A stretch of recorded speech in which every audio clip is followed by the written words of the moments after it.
আমার লাশ পাইবেন আমি আজকে কেন মারা যাবো আমি একলা কেন মেনে এরা এটাও বের তুই গেছে এই বিচারেরা পারছেন এরা অনেক সময় দিছে ছেলের বাবারে তারপরে ছেলের বাবা এখন আজকে হইতাছে যে আমরা এটা সম্ভব না আমরা এটা মাইন্ডা নিতে পারতেছি না আমার ছেলে আয় না বাড়িতে তারপরে ছেলের পরীক্ষা এসে গেছে 27 তারিখে এখন এরা হইতাছে ছেলের পরীক্ষা তারপরে আবার কোন ছেলের সাথে যোগাযোগ নাই যদি যোগাযোগ না হই থাকতো তাইলে ছেলের পরীক্ষা যে এটা এরা কিভাবে জানে তুমি কি এর আগেও কি এখানে অনুষ্ঠান করছিলে? জি আমি আর এক সপ্তাহ আগে আইছি তখন সময় চেয়ারম্যান মেম্বার সবাই মিলে হতা দিছে এমনকি জারুলিয়া বাজারে সজল আছে না তাইনের সামনে হতা দেওয়া হয়েছে যে তোমার আমরা এক সপ্তাহ পরে আনমু তারপরে এক সপ্তাহ পরে এরা যায় না শুক্রবারে আবার চেয়ারম্যানের হাত থেকে এরা 3-4 দিনের সময় আনছে তখন সময় চেয়ারম্যান মামা এরা সময় দিস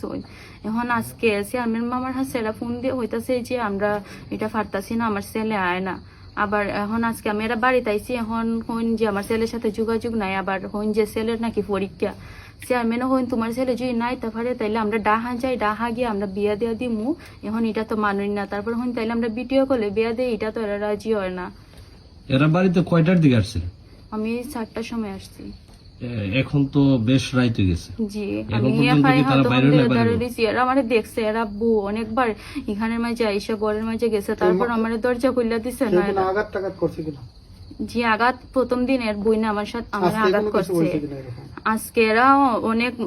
অনেক কথা কইছে যে তুমি তো চাইতাছো না তোমার একবার হন যে পড়ালেখা করো পরে আনমু আবার হন যে আমার ছেলে বিয়ে হতো না আমি কিতা হরতাম এখন তুমি গিয়া ছেলের যে হানা পাও এখানে গিয়ে আনো আমার বাড়ি থেকে আমি এরা বাড়িতে আওয়ার 2 দিন আগে ছেলের সাথে আমার কথা হয়েছে সে বলছে যে তুমি আমার বাড়িতে যাও আমার বাড়ির যদি ফ্যামিলি মানে আমি তোমার বিয়ে করবো এমনি ফ্যামিলির বিরুদ্ধে যাইতে পারতাছি না আমি এরারে অনেক বুঝাইছি এরা বুঝতেছে না আমি কি তা করতাম এখন যার কাছে আসছো তার নাম কি? আর আছে যার বাড়িতে আসছো তার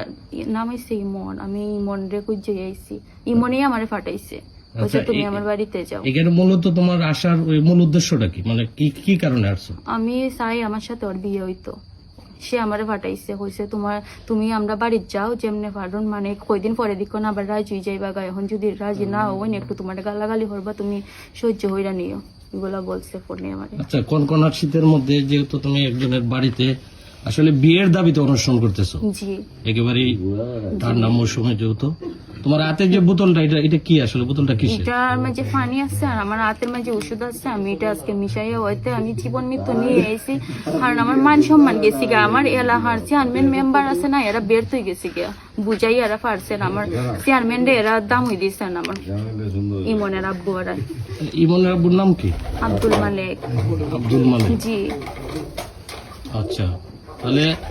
এই তোমার যে পরিবার আছে তারা পরিবারে এরা কি বিষয় অভিজ্ঞতা আছে এই মুহূর্তে যে তুমি যে জায়গাতে আছো? পরিবারে যখন চেয়ারম্যানের হাতে আমার আব্বাই ফোন দিছেন যে এইটা কি হইব চেয়ারম্যান হইতেছেন যে এরা তো আমার হতা মানতেছে না এখন তোমরা গিয়ে মামলা কইরা দেও আমি লিখিত দিব যে এরা আমার হতা মানছে না